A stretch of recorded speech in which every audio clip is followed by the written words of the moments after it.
नमस्कार दोस्तों, स्वागत है आप सभी लोगों का एससीपी क्लासेस में। और आज की क्लास में हम पढ़ने वाले हैं पॉलिटी 30 बेसिक एमसीक्यू। ये 30 एमसीक्यू आप लोगों की कंप्लीट पॉलिटी रिवाइज करा देंगे, इस बात की गारंटी दे सकता हूं मैं। बशर्ते आप लोग इस वीडियो को अच्छे से देखें, नोट्स बनाएं। और RRB, NTPC, RRB group D किसी भी लेवल की आप तैयारी कर रहे हो या फिर एसएससी की तैयारी कर रहे हो, तो उसमें स्टैटिक वे में आपके क्वेश्चंस में पॉलिटी के जो आर्टिकल्स होते हैं वो पूछे जाते हैं। और आर्टिकल्स एक ऐसी चीज होती है जिसको याद करना आसान भी नहीं है और मुश्किल भी बहुत है। तो अगर आप इस वीडियो को देख रहे हैं तो इस वीडियो को सेव कर लीजिएगा अपना फ़ोन के अंदर, अपनी लिस्ट बना लीजिएगा, क्योंकि ये वीडियो आप लोगों के लिए काफ़ी इंपॉर्टेंट होगी। इसके अलावा इस वीडियो को आप शेयर भी कर सकते हैं लोगों को, जिससे और लोगों के लिए भी वीडियो हेल्पफुल साबित हो सके। तो आप लोगों को करना क्या है, वीडियो को देखना है, कॉपी और पेन लेके बैठ जाना है। जैसे ही मैं अब आगे क्वेश्चन स्टार्ट करूंगा आप लोगों के लिए, तो आप लोगों को हर एक क्वेश्चन को समझना है, देखना है और ये एनालाइज करना है कि क्या हमें ये क्वेश्चन आता था, नहीं आता था, क्यों नहीं आता था। क्योंकि सारे के सारे क्वेश्चन पीवाईक्यू हैं, प्रीवियस ईयर क्वेश्चन है, एग्जाम्स में पूछे गए हैं, खासकर रेलवे में पूछे गए हैं। ठीक है, तो क्लास को शुरू करेंगे पहले क्वेश्चन के साथ में। फर्स्ट क्वेश्चन क्या बोलता है हमारा, पहला क्वेश्चन क्या है हमारा। ठीक, क्या है फर्स्ट क्वेश्चन। फर्स्ट क्वेश्चन बोलता है हमारा, dash of the directive principle of state policy deal with the promotion of international peace and security। यानी ऐसा कौन सा डीपीएसपी यानी राज्य के नीति निर्देशक सिद्धांत है, इनमें से कौन सा राज्य का नीति निर्देशक सिद्धांत है जो अंतर्राष्ट्रीय शांति और सुरक्षा की बात करता है, अंतर्राष्ट्रीय शांति और सुरक्षा की बात करता है। तो जब मैं बोलता हूं आप लोगों से डीपीएसपी, तो आप लोगों को पता होना चाहिए सर डीपीएसपी हमारे कॉन्स्टिट्यूशन के पार्ट 4 में है। और इसके लिए अनुच्छेद अगर हमें मिले हैं तो 36 से लेकर 51 तक मिले हुए हैं। ठीक है, और ये वाली जो बात है ये आर्टिकल 51 में आप लोगों को मिल जाएगी। ये वाली बात कहाँ मिलेगी आपको, आर्टिकल 51 में मिल जाएगी। आर्टिकल 41 क्या बोलता है, राइट टू इक्वल वेज, यानी equal equal wage, equal wage यानी समान अधिकार, right to work, right to education. हाँ, इसको इक्वल वेज नहीं करेंगे, इसको करेंगे राइट टू वर्क। क्या लिखेंगे, right to work, right to work, right to education and right to public assistance. Public assistance यानी सामाजिक सहायता पाने का अधिकार आप लोगों को। ठीक है भाई। आर्टिकल 50 क्या बोलता है, separation of judiciary and executive, separation separation of judiciary and executive याद रखेंगे, न्यायपालिका और कार्यपालिका के बीच में पृथक्करण। आर्टिकल 43 क्या बोलता है, कमेंट बॉक्स में बताएंगे आप मुझे, आर्टिकल 43 क्या बोलता है। अगला क्वेश्चन देखते हैं, the fundamental duties in the Indian constitution were added by which amendment to the constitution. यानी फंडामेंटल ड्यूटीज को हमारे संविधान में कब जोड़ा गया था और किस संविधान संशोधन के थ्रू ऐड किया गया था। फंडामेंटल ड्यूटी जो है यानी मूल कर्तव्य यानी मौलिक कर्तव्य जो हैं, ये हमारे कॉन्स्टिट्यूशन के पार्ट 4A में मिलेंगे। और इसके लिए आपको जो आर्टिकल ढूंढना होगा वो क्या मिलेगा, आर्टिकल आपको 51A। और टोटल फंडामेंटल ड्यूटी हमारे पास में कितनी है, तो आप बताएंगे सर 11 फंडामेंटल ड्यूटी हैं। और ये फंडामेंटल ड्यूटी जोड़ी गई थी 76 में, 1976 में। ठीक है, 1976 में इन फंडामेंटल ड्यूटी को जोड़ा गया था। और फंडामेंटल ड्यूटी हमारे कॉन्स्टिट्यूशन में यूएसएसआर के थ्रू ऐड किया गया था, जो कि आज की डेट में क्या बन गया है, रशिया बन गया है। ठीक है, तो यूएसएसआर का विघटन कब हुआ था, 1990 में, 1991 में। एग्जाम में कई बार क्वेश्चन पूछा जाता है, और ये वही ईयर है जब भारत के अंदर एलपीजी रिफॉर्म्स आए थे, लिबरलाइजेशन, प्राइवेटाइजेशन एंड ग्लोबलाइजेशन। ठीक है, अब बात करते हैं क्वेश्चन के आंसर की। तो आपका आंसर है 52nd, ऑप्शन ए आपका राइट आंसर है, याद रखेंगे। Very good. नेक्स्ट क्वेश्चन है आपका, भारतीय संविधान का कौन सा अनुच्छेद राष्ट्रपति द्वारा शपथ या प्रतिज्ञान से संबंधित है। भारतीय संविधान का कौन सा अनुच्छेद राष्ट्रपति की शपथ, ओथ ऑफ प्रेसिडेंट की बात करता है, भारत का राष्ट्रपति, president of India, president of India. अगर आप इनको पढ़ना चाहेंगे तो ये मिलेंगे आपको पार्ट 5 में। पार्ट 5 किससे रिलेटेड है? यूनियन से रिलेटेड है, ठीक है। और प्रेसिडेंट ऑफ इंडिया से संबंधित अगर आप आर्टिकल्स की बात करेंगे तो मेनली प्रेसिडेंट ऑफ इंडिया से रिलेटेड जो आर्टिकल चालू होते हैं वो 52 से चालू होते हैं दोस्तों। कहाँ से चालू होते हैं? 52 से चालू होते हैं। और खत्म कहाँ होते हैं? अगर मेनली प्रेसिडेंट ऑफ इंडिया से ही संबंधित आप आर्टिकल्स की बात करेंगे तो मेनली प्रेसिडेंट ऑफ इंडिया से संबंधित आर्टिकल जो खत्म होते हैं वो होते हैं आप 72 पर मान लीजिए, ठीक है। 72 पर मान लीजिए यहाँ पर खत्म हो जाते हैं, जो बिल्कुल प्रेसिडेंट की ही बातें करता है। इन्हीं आर्टिकल्स में बातें करते हैं वाइस प्रेसिडेंट की भी, ठीक है। वाइस प्रेसिडेंट की भी इन्हीं आर्टिकल्स में बातें होती हैं, पर मेनली हम इन्हीं आर्टिकल्स की बात कर लेते हैं। तो ओथ ऑफ प्रेसिडेंट की बात चल रही है तो आर्टिकल 60 ओथ ऑफ प्रेसिडेंट से संबंधित है। ओथ ऑफ प्रेसिडेंट से क्या संबंधित है? आर्टिकल 60 ओथ ऑफ प्रेसिडेंट से संबंधित है, ठीक है भाई। क्या संबंधित है? Oath of president. एग्जाम में कई बार आता है ये चीजें, और आप लोगों को पता होना चाहिए, पता होना चाहिए। बहुत ज्यादा इंपॉर्टेंट होती हैं चीजें, ठीक है। अगर हमें नहीं पता है तो हमें पता होना चाहिए। क्लियर है भाई? आर्टिकल 65 क्या बोलता है? आर्टिकल 65 क्या बोलता है पता होना चाहिए आप लोगों को। क्या बोलता है आर्टिकल 65? कि वाइस प्रेसिडेंट किस कंडीशन में एज ए प्रेसिडेंट एक्ट करेगा, यानी vice president act to president, यानी उपराष्ट्रपति राष्ट्रपति के रूप में कंडीशन में क्या करेगा? कार्य करेगा, ठीक है। आर्टिकल 70, आर्टिकल 70 क्या बोलता है आप लोगों को पता होना चाहिए कि पार्लियामेंट पार्लियामेंट हैव पावर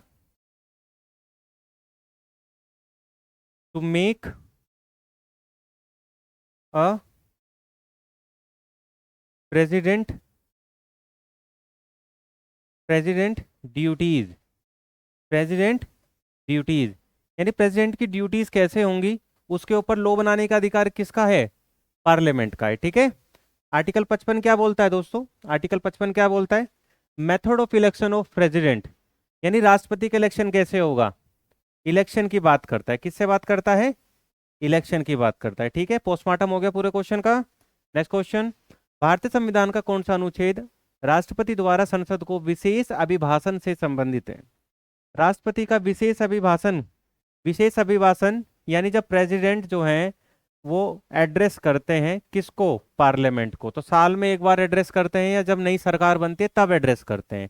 यानी जब बजट सेशन का पहला दिन होता है तो पहले दिन से 7वें दिन तक यानी एक हफ्ते का समय मिलता है। एक हफ्ते के समय में वो कभी भी आकर पार्लियामेंट को क्या कर सकते हैं? एड्रेस कर सकते हैं, यानी संबोधित कर सकते हैं प्रेसिडेंट का सेशन कि आप लोग आए, बजट बजट को पेश करें और देश को चलाएं, कुछ ऐसे संबोधन अपनी वेलकम स्पीच देते हैं एक तरीके से, ठीक है। तो वेलकम स्पीच जो है ये किस आर्टिकल में आपको मिलेगा? आपको पता होना चाहिए किस आर्टिकल में आपको वेलकम स्पीच मिलने वाला है।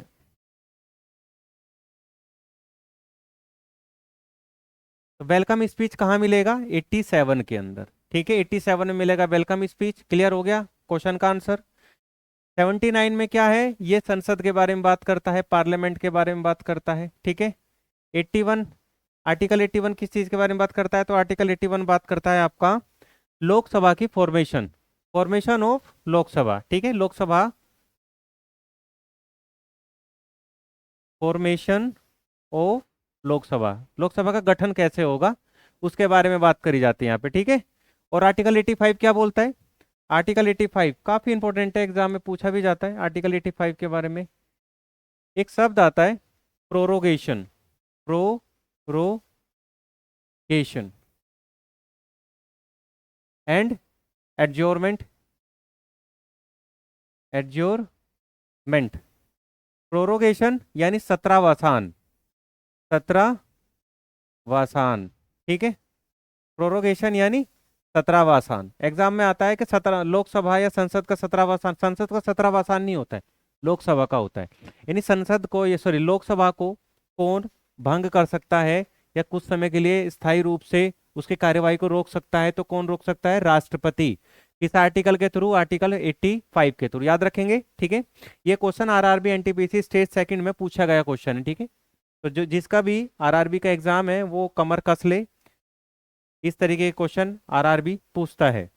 नेक्स्ट क्वेश्चन है, भारतीय संविधान का कौन सा अनुच्छेद सदन को संबोधित करने और संदेश भेजने के राष्ट्रपति के अधिकार से संबंधित है? तो संसद को क्या करना? सदन को संबोधित करना, एड्रेस करना। अभी बात करी थी ना, एड्रेस करना, एड्रेस करना, ठीक है। तो एड्रेस तो होता है, राष्ट्रपति एड्रेस करेंगे, अभिभाषण देंगे आर्टिकल 87 के थ्रू, पर ये प्रक्रिया निभाई जाएगी, ये प्रोसीजर निभाया जाएगा किस आर्टिकल के थ्रू बताया जाता है? आर्टिकल 86 के थ्रू, ठीक है।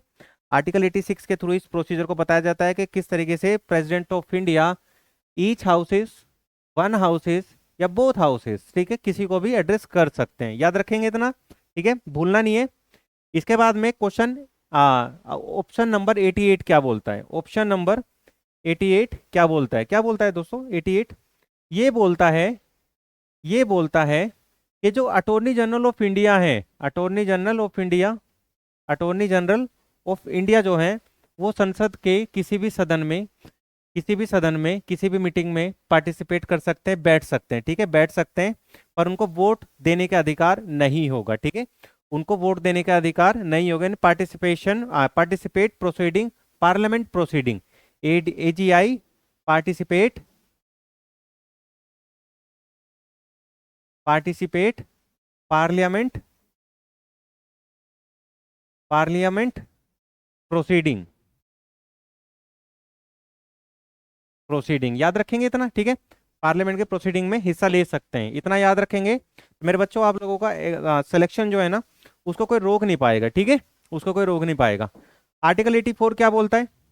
Qualification of members, member, member qualification, member qualification, कहाँ के मेंबर? कहाँ के मेंबर आप बताएंगे सर? मेंबर ऑफ पार्लियामेंट यानी संसद के, मेंबर ऑफ पार्लियामेंट यानी संसद के मेंबर, ठीक है, संसद के मेंबर। याद रखेंगे। आर्टिकल 90 क्या बोलता है? Article 90 term of deputy chairman, क्या बोलता है आर्टिकल 90? तो आप बताएंगे सर आर्टिकल 90 बोलता है term, term of deputy chairman, term of deputy chairman, इतना याद रखेंगे। वेरी गुड, बहुत अच्छी बात है। चलो आगे चलते हैं। निम्नलिखित में से कौन सा अनुच्छेद भारत के राष्ट्रपति की वीटो शक्ति से संबंधित है? वीटो पावर से रिलेटेड है। तो राष्ट्रपति के पास में, आप बताएंगे, राष्ट्रपति के पास में 3 तरह की वीटो पावर्स है, ठीक है। भारत के राष्ट्रपति के पास में कितने तरह की वीटो पावर्स हैं? 3 तरह की वीटो पावर है। कौन कौन सी वीटो पावर है आप बताएंगे?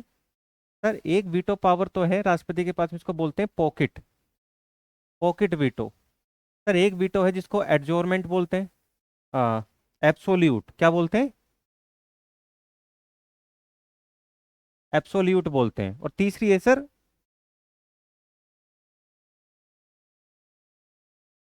सस्पेंसरी, ठीक है, suspensory, absolute and pocket veto. 3 तरीके की वीटो पावर जो है राष्ट्रपति के पास में है, किसी भी तरीके के बिल को रोकने के लिए, चाहे वो केंद्र का बिल हो, चाहे वो राज्य का बिल हो, ठीक है, याद रखेंगे। आर्टिकल 122 ये किस चीज के बारे में बात करता है? तो ये बात करता है संसद की कार्यवाही, संसद की कार्यवाही के बारे में, ठीक है। आर्टिकल 145 किस चीज के बारे में बात करता है? तो आर्टिकल 145 बात करता है दोस्तों, supreme court make rule for regulating its own practice, ठीक है, इट्स ओन प्रैक्टिस। तो क्या लिखेंगे? Supreme court make rule, supreme court make rule to to own practice, यानी सुप्रीम कोर्ट अपनी प्रैक्टिस, अपने कार्य क्षेत्र से संबंधित लॉ बना सकता है, ठीक है। आर्टिकल 114 क्या बोलता है? तो आर्टिकल 114 बोलता है दोस्तों एप्रोप्रिएशन बिल के बारे में, एप्रोप्रिएशन बिल, जिसको हिंदी में बोलते हैं हम लोग विनियोग विधेयक, क्या बोलते हैं? विनियोग विधेयक, ठीक है, याद रखेंगे। चलो नेक्स्ट क्वेश्चन। भारत के राष्ट्रपति पर महाभियोग चलाने की प्रक्रिया संविधान संशोधन के डैश में उल्लेखित है? किस आर्टिकल में हमें मिलता है? भारत की किस आर्टिकल में राष्ट्रपति के ऊपर महाभियोग चलाने का प्रावधान है? तो आप बताएंगे सर महाभियोग का, इम्पीचमेंट का आर्टिकल 61 में। किस में है? आर्टिकल 61 में है। और ये प्रावधान कहाँ से लिया है? अमेरिका से लिया है। कहाँ से लिया है? अमेरिका से लिया है, ठीक है। Next question. भारतीय संविधान का अनुच्छेद 324 किस चीज से संबंधित है? अनुच्छेद 324, आर्टिकल 324 किस चीज के बारे में बात करता है? तो आर्टिकल 324 किस चीज के बारे में बात करता है? तो आप बताएंगे इलेक्शन कमीशन ऑफ इंडिया के बारे में। किस चीज के बारे में बात करता है? इलेक्शन कमीशन ऑफ इंडिया के बारे में बात करता है। याद रखेंगे, भूलना नहीं है, ठीक है। फाइनेंस कमीशन के लिए कौन सा आर्टिकल आपसे पूछा जाए?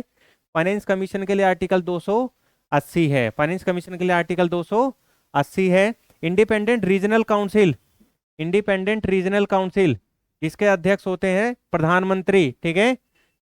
इंटर स्टेट काउंसिल भी इनको बोला जाता है। क्या बोला जाता है? Inter state council, article 263। Next question. भारतीय संविधान के अनुच्छेद डैश के अनुसार कोई भी व्यक्ति उपराष्ट्रपति के रूप में निर्वाचित होने के लिए तब तक पात्र नहीं होगा जब तक कि वह भारत का नागरिक ना हो और 35 वर्ष की आयु पूरी ना कर चुका हो तथा राज्य परिषद का सदस्य निर्वाचित होने के लिए योग्य ना हो। ये सारी बातें किस आर्टिकल में बताई गई है? सारी बातें। और ये किस व्यक्ति से संबंधित है?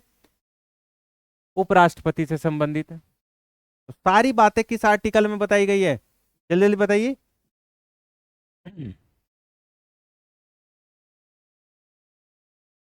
देखिए योग्यताओं की बात चल रही है, योग्यता, ठीक है। योग्यताओं की बात चल रही है यहाँ पर कि योग्यता कैसे होंगी कैसे नहीं होगी। तो आर्टिकल 63 क्या बोलता है? आर्टिकल 63 बोलता है vice president of India Bharat का एक उपराष्ट्रपति होगा, vice president of India. Article 64 क्या बोलता है? एक्स ऑफिशियो चेयरपर्सन, यानी वाइस प्रेसिडेंट क्या होगा? एक्स ऑफिशियो चेयरपर्सन होगा, एक्स ऑफिशियो चेयरपर्सन होगा, ठीक है भाई, एक्स ऑफिशियो चेयरपर्सन होगा। आर्टिकल 65 क्या बोलता है? Vice president can act to president, vice president can act to president, है ना। Vice president can act to president. और अब क्या बचा? आर्टिकल 66, आर्टिकल 66, ठीक है। क्या बोलता है? Election of president. क्या बोलता है 66? Election of president, sorry vice president, election of vice president, election of vice president. तो यहाँ बात चल रही थी कि भारतीय संविधान का कौन सा अनुच्छेद किसी भी व्यक्ति को उपराष्ट्रपति बनने निर्वाचित होने के लिए तब तक पात्र नहीं होगा जब तक उसकी ये योग्यताएं पूरी ना हो जाएं। तो बात चल रही है योग्यता की, ठीक है। तो यहाँ पर 66 क्या? इलेक्शन, यहाँ इलेक्शन की बात चल रही है कि इलेक्शन कैसे होना चाहिए, इलेक्शन ऑफ प्रेसिडेंट, ठीक है। यहाँ एक्स ऑफिस चेयरमैन की बात चल रही है, वाइस प्रेसिडेंट ऑफ इंडिया की चल रही है। यहाँ पर प्रेसिडेंट, वाइस प्रेसिडेंट कैसे प्रेसिडेंट के रूप में एक्ट करेगा। तो हमारे पास में आंसर क्या हो जाएगा? ये वाला आंसर क्या हो जाएगा? आर्टिकल 63, ठीक है। Next question. भारतीय संविधान के निम्नलिखित में से कौन सा अनुच्छेद धन विधेयक से संबंधित है? धन विधेयक यानी फाइनेंस बिल की बात कर रहा है, तो आंसर क्या हो जाएगा? धन विधेयक से संबंधित, धन विधेयक से संबंधित आपका हो जाएगा 110। क्या हो जाएगा? आर्टिकल 110, ठीक है। Next question. राज्य की कार्यकारी शक्ति राज्यपाल में निहित होंगी, तो राज्य की कार्यकारी शक्तियां किस में निहित होती हैं? राज्यपाल के अंदर, ठीक है। और भारत संसद की कार्यकारी शक्तियां राष्ट्रपति में निहित होती हैं। भारत के संविधान के किस अनुच्छेद के अनुसार उसके द्वारा सीधे या अधीनस्थ अधिकारियों के माध्यम से इसका प्रयोग किया जाएगा? ये किस आर्टिकल में लिखा हुआ है? तो आप बताएंगे सर ये लिखा हुआ है आर्टिकल 154 में, ठीक है। आर्टिकल 154 बात करता है किसके बारे में? राज्यपाल की कार्यकारी शक्तियों के बारे में। आर्टिकल 144 किस चीज के बारे में बात करता है? तो सुप्रीम कोर्ट के बारे में बात करता है। सुप्रीम कोर्ट किस किस मामले में राष्ट्रपति को सलाह दे सकता है। आर्टिकल 124 किस चीज के बारे में बात करता है? तो आर्टिकल 124 किस चीज के बारे में बात करता है? तो आप बताएंगे सुप्रीम कोर्ट के संरचना, सुप्रीम कोर्ट की स्ट्रक्चर के बारे में बात करता है, ठीक है। और आर्टिकल 134 यानी आर्टिकल 134 बात करता है कि सुप्रीम कोर्ट किस किस मामले में रूल्स बना सकता है, यानी supreme court judgment final, supreme court की जजमेंट जो क्रिमिनल मैटर्स होते हैं उसमें फाइनल मानी जाती है, ठीक है। नेक्स्ट है, निम्नलिखित में से कौन सा अनुच्छेद राज्य की कार्यकारी शक्तियां राज्यपाल में निहित करता है? राज्य की कार्यकारी शक्तियां अभी हाल में हमने पढ़ा और हमारे सामने फिर से क्वेश्चन आ गया तो हमने आंसर फटाक से बता दिया, ठीक है। नेक्स्ट क्वेश्चन, अनुच्छेद 170 के अनुसार प्रत्येक राज्य की विधानसभा में सीटों की संख्या मैक्सिमम कितनी हो सकती है? तो आप बताएंगे किसी भी राज्य विधानसभा में सीटों की मैक्सिमम संख्या 500 हो सकती है, इससे ज्यादा नहीं होंगी, बिल्कुल भी नहीं होंगी। तो सबसे ज्यादा, सबसे किस राज्य के अंदर सबसे ज्यादा सीट है? सबसे ज्यादा सीट है तो उत्तर प्रदेश के अंदर। उत्तर प्रदेश के अंदर कितनी सीट है? तो 402 सीट है। कितनी सीट है? 402 सीट है। पहले 403 हुआ करती थी, अब एंग्लो इंडियन वाला सीट हटा दिए तो अब 402 बचा है, ठीक है, याद रखेंगे। सबसे कम सीट किस राज्य में है? आप मेरे को कमेंट बॉक्स में आंसर बताएंगे, सबसे कम सीट किस राज्य में है, ठीक है। नेक्स्ट क्वेश्चन, भारतीय संविधान के निम्नलिखित में से कौन सा अनुच्छेद राज्य में विधान परिषदों के निर्माण का प्रावधान करता है? राज्य में विधान परिषदों के निर्माण का प्रावधान करता है। विधान परिषदों का निर्माण किया जाएगा, ये किस आर्टिकल में बताया गया है? आंसर बताइए। तो आंसर क्या हो जाएगा? विधान परिषदों का निर्माण आर्टिकल 195, आर्टिकल 195 विधान परिषदों के निर्माण की बात करता है, ठीक है। ये राज्यपाल के बारे में बात करता है, राज्यपाल राज्य का एक राज्यपाल होगा, ठीक है। ये राज्य के हाई कोर्ट के बारे में बात करता है, राज्य का हाई कोर्ट के बारे में बात करता है, ठीक है। आर्टिकल 216 इसके बारे में बात करता है, हाई कोर्ट जजेस अपॉइंटेड बाय द प्रेसिडेंट, ठीक है। तो हाई कोर्ट के जजेस को कौन अपॉइंट करते हैं? प्रेसिडेंट ऑफ इंडिया, याद रखेंगे, भूलना नहीं है बिल्कुल भी। क्या लिखेंगे? हाई कोर्ट जजेस appointed by the president, by the president. Next question, भारतीय संविधान का कौन सा अनुच्छेद उच्च न्यायालयों के न्यायाधीशों द्वारा शपथ या प्रतिज्ञान से संबंधित है, ठीक है। तो यहाँ पर उच्च न्यायालय के न्यायाधीशों की शपथ के बारे में बात करी जा रही है, ओथ के बारे में बात करी जा रही है। तो हमें पता होना चाहिए उच्च न्यायालय जो होते हैं इनकी जो आर्टिकल्स होते हैं वो किस चीज से कहाँ से कहाँ तक होते हैं, एक तो ये हमें पता होना चाहिए जरूर, ठीक है। आंसर क्या हो जाएगा? आर्टिकल 219, आर्टिकल 219 जो है उच्च न्यायालय के न्यायाधीशों की ओथ से संबंधित है। किससे संबंधित है? शपथ से संबंधित है, ठीक है। नेक्स्ट क्वेश्चन है हमारा, उच्च न्यायालय के रिट जारी करने की शक्ति किस आर्टिकल में देखने को मिलेगी? तो हाई कोर्ट जो है रिट जारी करता है 226 से, और सुप्रीम कोर्ट ऑफ इंडिया को रिट जारी करने का अधिकार कहाँ से मिलता है? तो आर्टिकल 137 से मिलता है, ठीक है, याद रखेंगे। नेक्स्ट क्वेश्चन, भारतीय संविधान का कौन सा अनुच्छेद उच्च न्यायालयों के न्यायाधीशों द्वारा शपथ और प्रतिज्ञान से संबंधित है? ठीक है, फिर से वही आ गया, तो आर्टिकल क्या हो जाएगा? 219। नेक्स्ट क्वेश्चन, भारतीय संविधान के किस अनुच्छेद के अंतर्गत यह प्रावधान है कि किसी राज्य का राज्यपाल प्रत्येक 5वें वर्ष की समाप्ति पर पंचायतों की वित्तीय स्थिति की समीक्षा करने तथा इस संबंध में सिफारिशें करने के लिए वित्त आयोग का गठन करेगा? तो इसकी बात है तो आंसर बताएंगे आप 243 आई, ठीक है, वित्त आयोग का गठन होता है पंचायतों के लिए। नेक्स्ट क्वेश्चन है हमारा, भारतीय संविधान का अनुच्छेद 3431 हिंदी को डैश लिपि में आधिकारिक भाषा घोषित करता है। तो हिंदी की लिपि क्या है? देवनागरी। क्या है हिंदी की जो लिपि है? देवनागरी, ठीक है, याद रखेंगे। नेक्स्ट क्वेश्चन है, भारतीय संविधान के किस अनुच्छेद के तहत हम देवनागरी लिपि में हिंदी को भारत की आधिकारिक भाषा के रूप में दर्जा देते हैं? तो आंसर बताएंगे आर्टिकल 343। नेक्स्ट क्वेश्चन है, भारतीय संविधान के किस अनुच्छेद के तहत भारत के राष्ट्रपति को आपातकाल लगाने का अधिकार मिला हुआ है? तो भारत के राष्ट्रपति आपातकाल लगा सकते हैं, किसकी बात? आपातकाल की घोषणा करने का अधिकार यहाँ पर है, ठीक है। तो आंसर क्या हो जाएगा? आर्टिकल 352। आर्टिकल 352 आपातकाल की घोषणा करते हैं, ये राष्ट्रपति शासन के बारे में बताते हैं, ठीक है, याद रखेंगे। नेक्स्ट है, भारत के संविधान में संशोधन करने की शक्ति संसद का वर्णन किस प्रकार, किस आर्टिकल में मिलता है? तो आर्टिकल 368 जो है संसद को अधिकार देता है कि संसद जो है भारत की संविधान के किसी भी हिस्से में किसी भी पार्ट में आर्टिकल में कभी भी अमेंडमेंट कर सकते हैं। अमेंडमेंट की कुछ शर्तें होती हैं। अगर आप चाहते हैं पॉलिटी को कंसेप्चुअल तरीके से समझना, स्टेप बाय स्टेप समझना, तो कमेंट बॉक्स में आंसर बताइए, हम लोग आप लोगों के लिए टॉपिक वाइज वीडियो लेके आएंगे और चाहेंगे तो एक बार में ही पॉलिटी पढ़ा भी देंगे, ठीक है। नेक्स्ट क्वेश्चन है, राष्ट्रीय आपातकाल के दौरान निम्नलिखित में से कौन सा अनुच्छेद निलंबित नहीं किया जा सकता? तो आर्टिकल 20 और आर्टिकल 21 किसी भी हालत में निलंबित नहीं हो सकता है। जर्मनी से ये प्रावधान हम लोगों ने ले लिया है, ठीक है। नेक्स्ट क्वेश्चन है, भारत के महान्यायवादी की नियुक्ति भारतीय संविधान के किस अनुच्छेद के तहत की जाती है? तो भारत का महान्यायवादी यानी attorney general of India, attorney general of India की नियुक्ति जो होती है भारत में, वो आर्टिकल 76 के थ्रू भारत के राष्ट्रपति करते हैं। एग्जाम में क्वेश्चन आया था यूपीपीसीएस 2022, इसमें पूछा गया क्वेश्चन था कि अटॉर्नी जनरल को हटाने के लिए किस प्रोसीजर का यूज करते हैं? तो आप बताएंगे इम्पीचमेंट, यानी महाभियोग का यूज करते हैं, ठीक है। नेक्स्ट क्वेश्चन है, वित्त आयोग एक संवैधानिक रूप से अधिकृत निकाय है जिसे भारत के संविधान के अनुच्छेद डैश के तहत स्थापित किया जाता है। तो वित्त आयोग आर्टिकल 280 के थ्रू स्टैब्लिश किया जाता है, ठीक है।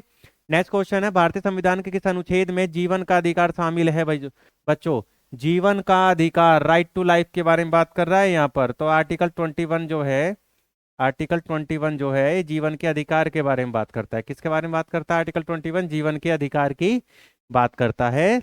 नेक्स्ट क्वेश्चन हमारा, भारत के संविधान के तहत निम्नलिखित के हितों की सुरक्षा डैश के अंतर्गत की जाती है? तो वह हितों की सुरक्षा की बात चल रही है यहाँ पर, अल्पसंख्यक, किसके? अल्पसंख्यकों के हितों की सुरक्षा। तो अगर आपने पढ़ा है अच्छे से फंडामेंटल राइट्स तो आप लोगों को पता होगा अल्पसंख्यक आर्टिकल 29-30 में बात करता है। तो आर्टिकल 29 जो है आपका राइट आंसर हो जाएगा। आर्टिकल 15 धर्म जाति संप्रदाय जन्म स्थान के आधार पर भेदभाव को रोकता है। आर्टिकल 20 गिरफ्तारी के विरुद्ध दो सिद्धि के बारे में बात करता है। आर्टिकल 16 सार्वजनिक नौकरियों में इक्वालिटी की बात करता है, ठीक है। नेक्स्ट है, कोई व्यक्ति प्रकटीकरण द्वारा भारतीय नागरिकता प्राप्त कर सकता है यदि वह व्यक्ति सामान्यतः डैश वर्षों से भारत का निवासी है। कोई व्यक्ति कितने वर्षों तक भारत में रहे कि उसको भारत की नागरिकता मिल जाए? तो आप बताएंगे 5 वर्षों तक रहना अनिवार्य है, ठीक है। तो उसको भारत की नागरिकता मिल जाएगी और हर साल उसको 6 महीने तो देश में 6 महीने तो देश में बिताने ही पड़ेंगे हर साल, ठीक है, 180 दिन। नेक्स्ट है, भारतीय संविधान के निम्नलिखित में से कौन सा अनुच्छेद श्रमिकों के लिए जीवन निर्वाह मजदूरी मिनिमम वेज का प्रावधान यहाँ पर करता है? मिनिमम वेज की बात करता है। तो आप बताएंगे article 41। Article 41 minimum wage, article 42, 43, 44 नहीं, right to work, right to education, assistance, public assistance, ठीक है। तो आंसर बताएंगे आप आर्टिकल 43, ठीक है, मिनिमम वेज की बात करता है। आर्टिकल 42 मैटरनिटी रिलीफ की बात करता है, मैटरनिटी रिलीफ महिलाओं के लिए। आर्टिकल 44 ग्राम पंचायतों का गठन। और आर्टिकल 41 बताता है right to work, right to education और राइट टू पब्लिक असिस्टेंस, ठीक है।